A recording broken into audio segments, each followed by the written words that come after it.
अभी तक हमने क्वेश्चंस देखे थे which were based on the comparison. Next, let us see some problems on the puzzle test which are based on the assignment. पहली problem consider करते हैं. Problem एक पैसेज के फॉर्म में, एक पैराग्राफ के फॉर्म में बेस्ड है, जिसमें क्लूज और you can see the information has been provided in the form of the points. यहां पर कुछ पॉइंट्स हैं, जैसे कि आप स्पेसिफिकली दे सकते हैं कि there are total of the 9 points which have been given. तो ये कुछ क्लूज होंगे, ये कुछ इंफॉर्मेशन होगी जो मुझे देखनी है, ऑब्जर्व करनी है, इन्हें एनालाइज करना है, and logically I have to find my answers after the reading out the complete information. तो let us start with what the question says. It says that A, B, C, D, E, F and G are the 7 family members with different professions. What basically he says that there are the 7 different family members जिनकी naming कैसे की गई है, A, B, C, D, E, F and D. These are the alphabetical orders, alphabets consider किए गए, and each one of them have got different professions. उनके profession की बात भी की गई है कि वो 7 different family members हैं जिनके सातों के different professions हैं. Next what he gives the information about the professions. वो 7 डिफरेंट प्रोफेशंस थे. वो कौन कौन से प्रोफेशंस हैं? One is the lawyer, engineer, teacher, doctor, CA, architect and pharmacist. He is not using the word respectively. Means ये randomly arranged है, कोई भी पर्सन कुछ भी हो सकता है. It doesn't mean that you have to consider that A is the lawyer, B is the engineer. ये उस ऑर्डर में नहीं है because is not using the word respectively. So you need to remember that जब भी कुछ ऐसी arrangement given हो सकती है, ये कुछ भी रैंडम ऑर्डर में हो सकते हैं. ये कुछ क्लूज हैं जो गिवन है. Next, let us see what he says that. He says that there are 3 female members in the family. क्योंकि 7 फैमिली मेंबर्स हैं तो उसमें कुछ मेल भी कंसिडर किए गए, कुछ फीमेल भी कंसिडर किए गए. Specific information that he is giving is that there are the 3 female members in the family. तो यहां पर मैं as a read the information, it is always advisable, जैसे जैसे आप इंफॉर्मेशन रीड करते हैं आप क्लूज उसके लिखने, साइड बाय साइड लिखने शुरू कीजिए. एक फेयर इनफ आइडिया देख लीजिए, ओवरव्यू ले लीजिए कि उसके अंदर क्या क्या पॉइंट्स वो बात कर रहे हैं, कौन कौन से ट्रेड्स, कौन कौन से कैरेक्टरिस्टिक्स, कौन कौन सी क्वालिटीज की वो बात कर रहे हैं. जैसे मैंने रेड आउट द इंफॉर्मेशन, मुझे एक बात क्लियर हो गई थी कि यहाँ पर 7 डिफरेंट फैमिली मेंबर्स हैं, 7 प्रोफेशंस हैं, तो ये चीज मुझे क्लियर हो गई थी. नेक्स्ट मुझे पता भी लगा कि एक और इंफॉर्मेशन को रीड आउट करके, एक और पॉइंट को रीड आउट करके कि वहां पर मेल और फीमेल्स की बात की जा रही है. तो ये स्पेसिफिक पॉइंट्स है. You can take an overview and as you read out the information you have to just keep on writing the information, ताकि वो ज्यादा क्लमजी ना हो जाए, वो ज्यादा हेक्टिक ना हो जाए in the end when you solve out the questions. So it is always advisable, जैसे मैंने आपको स्टार्टिंग में भी बताया था while solving the puzzle test questions, that you have to show the diagrammatic representation, एक पिक्टोरियल रिप्रेजेंटेशन, जैसे हमने अरेंजमेंट्स में भी किया था, use of the tables, use of the symbols. तो हमेशा it is advisable that you form a sort of a table जिसमें आप साइड बाय साइड नोट करते जाइए what is the characteristics, the traits, the preferences, likes और dislikes, whatever the question demands और whatever the question says. तो यहां पर मैंने क्या किया, एक टेबल बना रखी है. आपको भी advisable when you do the questions कि आप टेबल फॉर्म कीजिए. ये टेबल ऑलरेडी नहीं गिवन थी, just to save our time मैंने ये टेबल पहले ही बना के रख ली है. तो यहां पर किस किस ट्रेड्स की बात की जा रही है. First he is talking that there are the 7 different family members. तो टेबल के फर्स्ट कॉलम में क्या कह सकता हूं कि he is talking about the different persons. तो यहां मैंने मार्क आउट कर लिया that these are the persons and what are the names of the persons, these are the alphabets that he is using. तो मैं फिल अप कर देता हूं. One is A, B, C, D, E, F and G. ये 7 वो persons हैं, ये मैंने फिलअप कर दिया फर्स्ट कॉलम में. नेक्स्ट मैंने इंफॉर्मेशन की प्रोफेशन के बारे में बात कर रहे हैं, तो मैं प्रोफेशन भी फिलअप कर देता हूं नेक्स्ट कॉलम में कि these are the profession I will be talking about, but I can't fill them. अभी नहीं भर सकता क्योंकि मुझे नहीं पता, सिर्फ क्लूज पता है वो 7 प्रोफेशन क्या है. Next what he says, there are the 3 family members, 3 female members in the family. 3 females हैं वहां पर. तो मैं यहां पर साइड में इंफॉर्मेशन लिख लेता हूं, जो इन्फॉर्म मुझे इसके अंदर फिल नहीं करना वो मैं साइड में लिखता रहूंगा कि 3 फीमेल मेंबर्स है, जिसे मैं एफ से डिनोट कर सकता हूं. तो I can easily say that 4 males होंगे. तो what he is talking about, he is also talking about their sex. तो मैं एक और भर सकता हूं यहां पर column that he is talking about the sex of the persons. Next he says that no female is the pharmacist और द सीए. कोई भी फीमेल मेंबर सीए या फार्मासिस्ट नहीं है. तो मैं यहाँ पर जो 3 फीमेल्स हैं या 4 फीमेल्स मेल्स हैं, मैं कह सकता हूँ सीए नहीं हो सकते female and he can also not be a pharmacist. Short notations भी आप यूज कर सकते हैं just to save your time. तो मैंने फार्मासिस्ट को PHA लिख सकते हैं या PH लिख सकते हैं. That depends upon you, your convenient और your comfortable level. That is just to save your time, extra time, because already it is a lengthy questions. You need to form the table, you have to see the clues. तो बहुत सारा time waste होगा आपका. तो it is always advisable कि आप short notations में काम करें. Next what he says that CA earns the most. यहां पर उनकी इनकम से रिलेटेड भी डाटा है. मींस इसके अंदर भी आपको असेंडिंग डिसेंडिंग ऑर्डर कहीं ना कहीं यूज करना पड़ेगा. So he saying that CA earns the most, means income की बात की जा रही है उनकी. तो I will also be using another column which gives the information about the income. Numbering उसमें आप अकॉर्डिंगली कर सकते हैं, कोई सिंबल नोटेशन दे सकते हैं। यहाँ पर मैं आई will be using the numbers. 1 means उसकी ग्रेटेस्ट इनकम है, 2 means he will be the second greatest, 3 means the third greatest, so on. Will talk about it later जब हम देखेंगे कि फर्दर इंफॉर्मेशन क्या कहता है। Next, what he says that D is an engineer and earns less than F. Proper मेरे को information given है, जो एग्जैक्ट इन्फॉर्मेशन जो मैं फिल कर सकता हूं अपनी टेबल में, that D is a engineer means profession D का क्या हो गया, वो इंजीनियर हो गया, तो आई कैन फिल इट। जैसे ही आपको कोई भी कंफर्मेशन मिलती है, you don't stop over there, उसे साइड में लिखने की जरूरत नहीं है। टेबल में देखा, पर्सन की बात की गई है, प्रोफेशन की बात की है, fill it and move further, don't waste your time over there. He says that D is an engineer and earns less than F. So अभी मुझे नहीं पता, सिर्फ ये पता है कि D F से कम अर्न करता है, बट उसकी क्या स्पेसिफिक नंबरिंग होगी, वो किस ऑर्डर में आएगा वो नहीं पता है, तो उसे again you keep it on the side, later on you can check it out.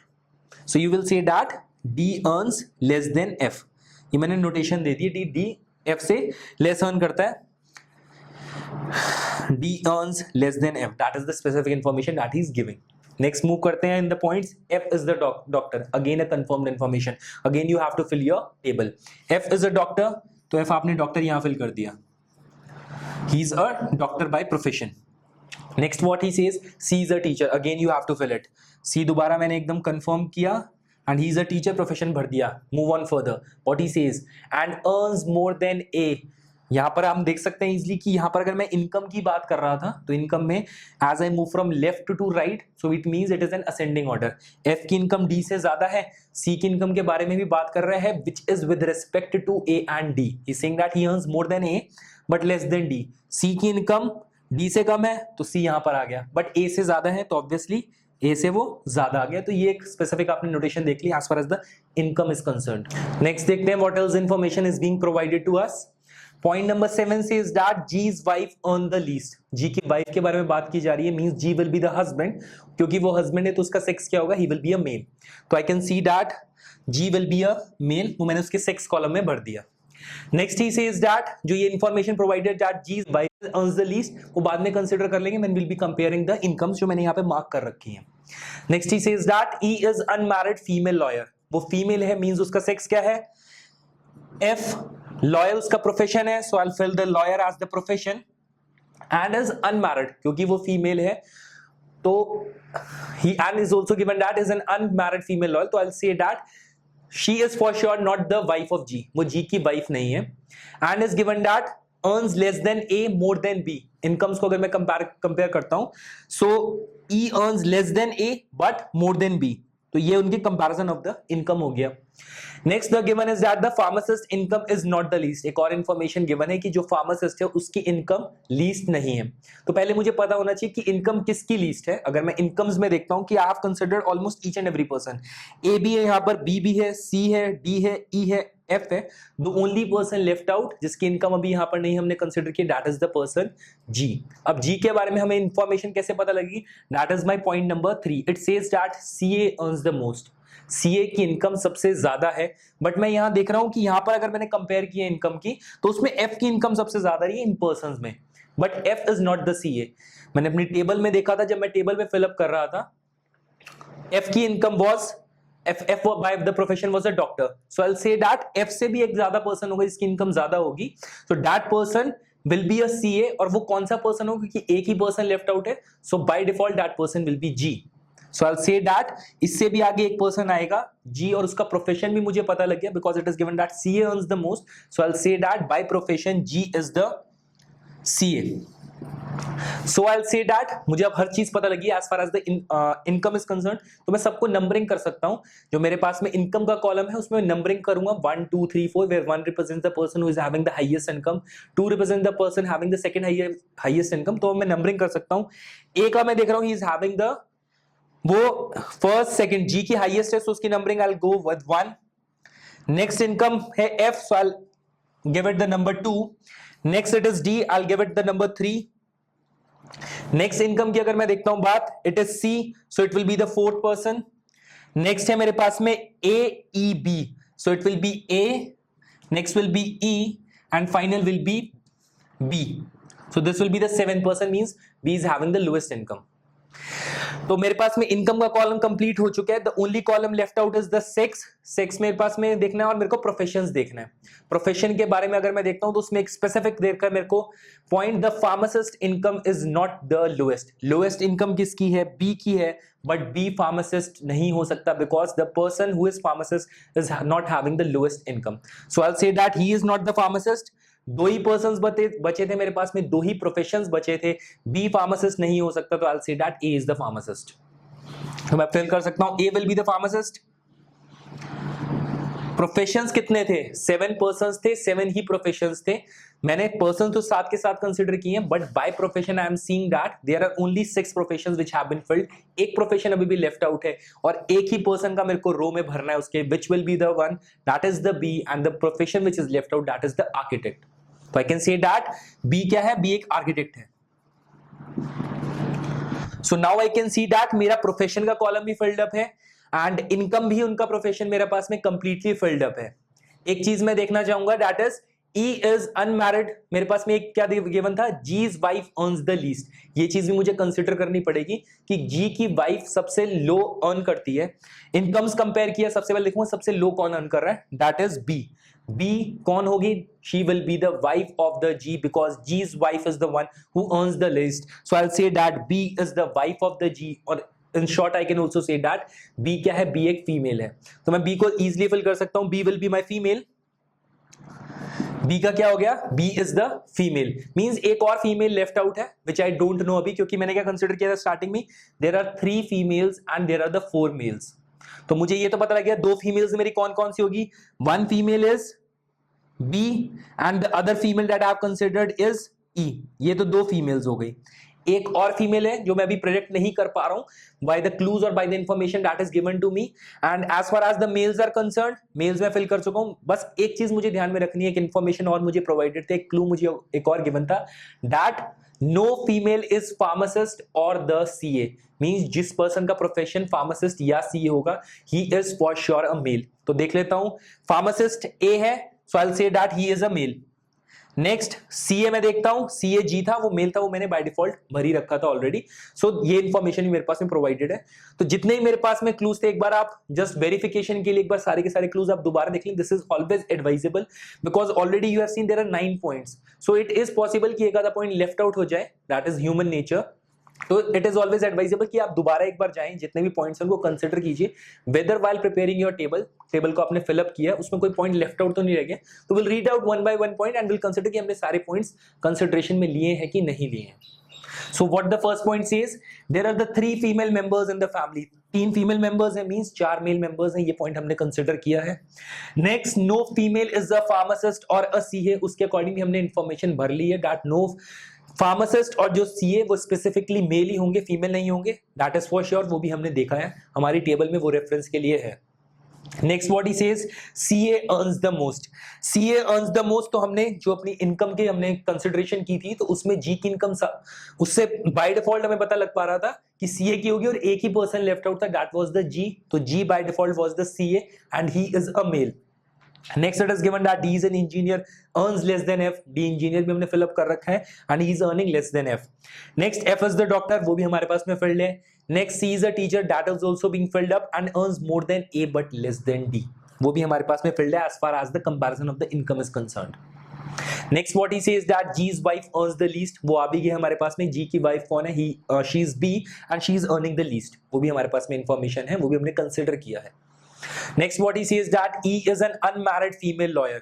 ये पॉइंट किस चीज के लिए हमारे पास में हेल्पफुल था? while predicting who is the wife of the G, क्योंकि E एक फीमेल है तो she can be a wife of some person, but specifically given था she is unmarried, तो वो भी हमने कंसिडर किया है। फीमेल है तो उसके हमें उसका सेक्स पता लग गया। she is a lawyer, वो भी हमें पता लग गया, वो भी हमने उसको कंसिडर किया है while filling the profession column। and earns less than A more than B, वो भी हमने कंसिडर किया है पॉइंट। लास्ट पॉइंट था pharmacist income is not the lowest, which was helpful while considering the profession of the person, सिर्फ दो हमने देखा था एंड में, दो पर्सन ही लेफ्ट आउट जिनके प्रोफेशंस भरने थे ए एंड बी, तो ये पॉइंट वहां पे हेल्पफुल था। Means we can say that कि हमने इंटायर इंफॉर्मेशन को यूटिलाइज किया, इंटायर इंफॉर्मेशन को हमने ऑब्जर्व किया, उसे एनालाइज किया और अपनी एनालिटिकल एबिलिटी और लॉजिक के अकॉर्डिंग हमने अपनी इंटायर टेबल को फिलअप कर लिया। अब आपसे वो कोई भी क्वेश्चन पूछ सकता है, तो you will be in a position to answer each and every question, although we have not considered over a question because in number of the questions can be formed. कोई भी क्वेश्चन फॉर्म अप हो सकता है, like if I ask what is the profession of the person G, so you will be able to say that from the table profession of the G is that he is a CA। एक और question वो मैं आपसे form कर सकता हूं, that what is the sex of the person who is the pharmacist। तो सबसे पहले मुझे पता होना चाहिए था कि फार्मासिस्ट कौन सा पर्सन है, वो पर्सन ए है, उसका सेक्स क्या है, उसका मेल है, ऑल्दो ये ऑलरेडी प्रोवाइडेड है in the question. You can see that कि जो फार्मासिस्ट होना चाहिए सीए होना चाहिए, वो फीमेल नहीं है, but that is one more type of a question which can be formed. Next question जो फॉर्म हो सकता है, that who is the person from the top if we arrange the persons in the ascending or the descending order as far as the income is concerned. Income का comparison भी हो सकता है।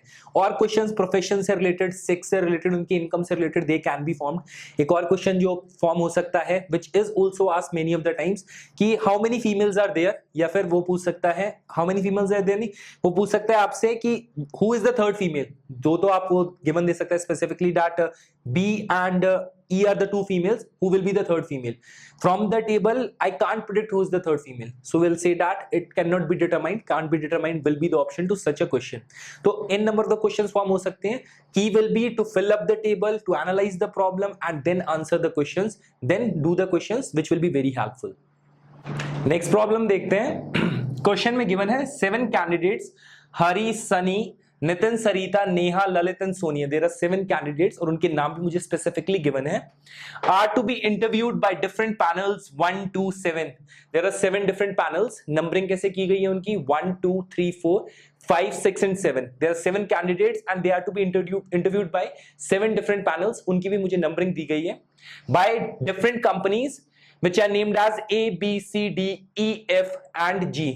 तो स्पेसिफिक मुझे क्या इंफॉर्मेशन गिवन है, there are 7 different candidates, उनके मुझे नेम्स भी पता है। They are interviewed by 7 different panels, numbering की गई है 1 to 7 and they are being interviewed, their interviews are being conducted by the 7 different companies।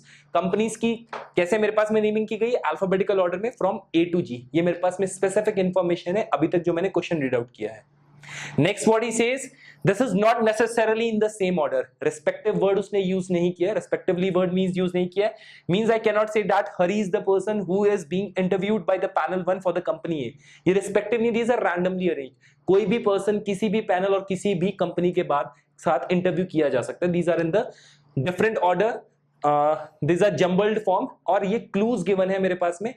Further information read करूंगा तो मुझे प्रॉपर उन्हें मैनर में, प्रॉपर सीक्वेंस में मुझे अरेंज करना है and then I have to give the answers to my questions. Further read out करते हैं what the information has been given. तो अभी तक मेरे पास में जो इंफॉर्मेशन गिवन है, that is there are the 7 different persons. तो मुझे टेबल में क्या क्या चीज गिवन है, 1 is the persons who are involved. Second one, the information is given me about the panel, panels are from 1 to 7। Third information given is me is regarding the company, जो companies हैं that is named from A to G। तो मैं क्या करूंगा, basically यहां पर मैं person का नाम लिखूंगा, जो इंफॉर्मेशन में गिवन है उससे डिड्यूस करूंगा to which panel he belongs और कौन सी कंपनी उसका इंटरव्यू कंडक्ट करवा रही है। मुझे टेबल पूरी की पूरी अपनी कंप्लीट करनी है। Once I am done with it then मुझे क्वेश्चंस के थ्रू मूव आउट करना है। So let us complete our table reading out the information one by one. He says that Nitin is interviewed by panel 4 for company A। जैसे जैसे मुझे एक एक person का नाम पता लग जाए वैसे मुझे अपनी टेबल कंप्लीट करती जानी है। It is not necessarily that कि मेरे को पता है यहाँ फर्स्ट पर्सन हरी है तो मुझे पहला पर्सन हरी रखना है। It can be in any random order, but important thing that you need to remember is कि पर्सन, पैनल और company they should match each other regarding the information which you have to deduce from the question. वो आपस में randomly arrange हो सकते हैं, लेकिन जिस कंपनी में, जिस पैनल के साथ में उसका रिलेशनशिप है वो आपको देखना है from the information. So he says that Nitin is interviewed, name of the person is Nitin, he is being interviewed by the panel 4, panel 4 आ गया, and for the company the name of the company is company A. तो मेरे पास में ये पहला complete हो गया, तीनों के तीनों मुझे इंफॉर्मेशन गिवन है, पर्सन का नाम भी पता है, पैनल भी पता है, कंपनी भी पता है। नेक्स्ट देखते हैं वो क्या इंफॉर्मेशन गिवन है। Next information says that Sunny is interviewed bye panel 3। Sunny, name of the person, the panel which conducts the interview is panel number 3 and not interviewed by any of the company C or D. ना ही company C ना ही company D ने उसका interview conduct करा है, तो मैं यहाँ C/D लिख दूंगा and I'll put a cross in front of it. ये दो कंपनीज है जो मुझे कंसिडर नहीं करनी है when I'm considering the name of the person Sunny who is being interviewed by the panel 3. Next देखते हैं, Hari is interviewed for company B. Hari is the name of the person interviewed by company, the name of the person is company B and he says that but not by panel 1 or 2. Same चीज है यहाँ पर, बस only चीज क्या पे differ कर रही है, वहां पर पैनल दे रखा था, नेम ऑफ द पर्सन दे रखा था, कंपनी दे रखा था कि ये दोनों नहीं है. यहाँ पर क्या है, name of the person given है, कंपनी गिवन है, but panel 1 or 2 are not conducting it. तो I will do the same procedure 1/2 and those are not conducting it. अब मैंने एक सिंपल क्रॉस डाल दिया. नेक्स्ट देखते हैं, Neha is interviewed bye panel 6 for company E. Neha is the name of the person, she is being interviewed by the panel 6 and the name of the company is company E. Company मैंने ये भी लिख दिया. Next देखते हैं what he is saying. He says that panel 7 conducts the interview for company F. Panel 7 conducts the interview for company F. As far as the name of the person involved is not given to me, वो अभी मेरे पास information खाली है, तो यहां पर मैं एक ब्लैंक रख देता हूं, वो मुझे भी फिलअप करना है. Next what he says that Sarita is interviewed by panel 1. Sarita is the name of the person involved. What he says about Sarita, Sarita is interviewed by panel 1. Name of the panel is 1 and but not for company C. ये भी company C नहीं involve है, तो यहां पर भी company C, I will put a small cross in front of it. Finally what he says that panel 2 does not interview Lalit. Lalit is not interviewed by the panel 2 means मुझे ललित के बारे में कोई क्लियर कट इंफॉर्मेशन, कोई proper या clear information मुझे नहीं given है, तो I will keep that in reserve. अभी मैं देखता हूं as far as the companies are concerned, उसके बारे में एक बार देख लेता हूं. यहां पर ए आ चुका है, B has also occupied its place, C ने भी कोई पोजीशन ऑक्युपाई नहीं की है, ना तो सी यहां पे आएगा ना सी यहां आएगा, but C will come into the picture. तो मैं कंसीडर कर लेता हूं कि एक और पर्सन होगा. Obviously there will be a person जो C जिसे इंटरव्यू कर रहा होगा, तो C will have to take its place. तो C यहां पर आ गया. नेक्स्ट देखते हैं as far as what the panel says. Panel 1 is coming into the picture. Panel 2 भी कहीं पे नहीं आ रहा. ऑब्वियस बात, पैनल 2 भी अपनी कहीं ना कहीं पोजीशन लेगा, तो पैनल 2 को ही मुझे फिलअप करना पड़ेगा. तो दैट्स फॉर श्योर पैनल 2 भी एक्स्ट्रा आएगा, which will have its position corresponding to the company C. ये मुझे कैसे पता लगा? There were certain numbers missing. तो ऑब्वियस बात है मेरी टेबल तो कंप्लीट होने ही वाली है. टेबल कंप्लीट होने के लिए मैंने लिख लिया पैनल 1 आ चुका है, 3 4 have also come.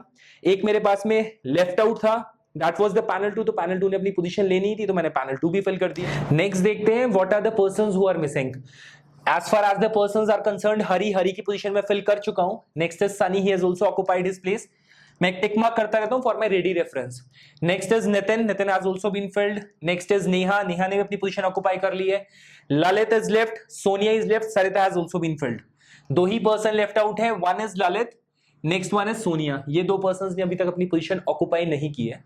सोनिया के बारे में ऑब्वियसली मुझे कोई इंफॉर्मेशन नहीं गिवन है. If you see the information of the statements given, वहां पर सोनिया के बारे में कोई भी जिक्र नहीं किया गया है.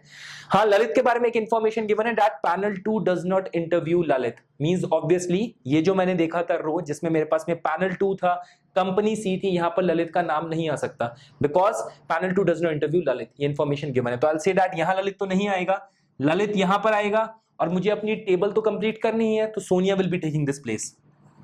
Sonia will occupy this place, which you can say by default या by the use of the information that panel 2 does not interview Lalit. तो यहाँ पर सोनिया ने अपनी पोजीशन ऑक्युपाई कर ली है. Now you can say your table is almost complete. All the persons have occupied their places. हाँ, कुछ प्लेसेस मेरे पास अभी भी लेफ्ट आउट है जिन्हें मैं फिल कर सकता हूँ easily by the default you can say, या फिर बाय द क्लूज जो आपको मिले हैं कि मेरे पास में एक 5 नंबर मिसिंग है. As far as the panel is concerned, यहाँ 1 नहीं आ सकता, 2 नहीं आ सकता, कोई ना कोई तो मेरे पास में पैनल आ रहा होगा, तो that will be panel number 5. As far as the company names are concerned, A, B has been filled. C, you are left with C. C has also been occupied. D नहीं मेरे पास में filled है अभी तक. D ये position occupy नहीं कर सकता, ये C पोजीशन ऑक्युपाई नहीं कर सकता, तो obviously this will be taking the position corresponding to D. यहाँ पर D आएगा, यहाँ पर D आएगा, तो यहाँ पर G आएगा. ऑब्वियस बात है वो आपको, you can see that, you can use your logic, you can use your analytical ability. Now I can see that each and every person has taken its place corresponding to the panel and corresponding to the company. मेरी table अब complete है. Now what I will do, since I have got each and every information, मुझसे वो कोई भी question पूछ सकता है, I am in a position to answer each and every question. यहाँ पर 3 क्वेश्चंस गिवन है बाय द एग्जामिनर, देखते हैं what are the questions. First question is that Sarita is interviewed for which company. Sarita और कंपनी के बीच में कौन सा लिंक, क्या लिंक है? तो मैं अपनी टेबल में जाता हूं, आई सी सरिता, अगर उसने मेरे से पैनल पूछा होता तो what would have said, she is interviewed by the panel 1 and the company, the name of the company is company D, so first answer is D. Next what is asked is panel 2 interviewed for which company? panel 2 में मैं जाऊंगा, panel 2 is precisely over here asking कि वो किस company के लिए interview conduct कराता है, that is for the company C, so your answer will be company C. वो ये भी पूछ सकता था कि कौन सा पर्सन इन्वॉल्व है, name of the person is Sonia, so you can say over here the answer is company C. Next question देखते हैं, what he says that who was interviewed for company G. Company G के द्वारा कौन person interview हुआ है?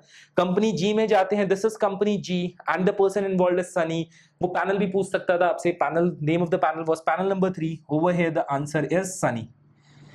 तो basically आपने information से एक्सट्रैक्ट करके अपनी टेबल कंप्लीट की, और यही तो सभी क्वेश्चंस में हो रहा है यहाँ पर पजल टेस्ट में। आपको अपनी टेबल को कंप्लीट करना है, हर पर्सन के इंफॉर्मेशन को आपको कंप्लीट आपके पास में पिक्चर होनी चाहिए, and then you can answer any of the questions.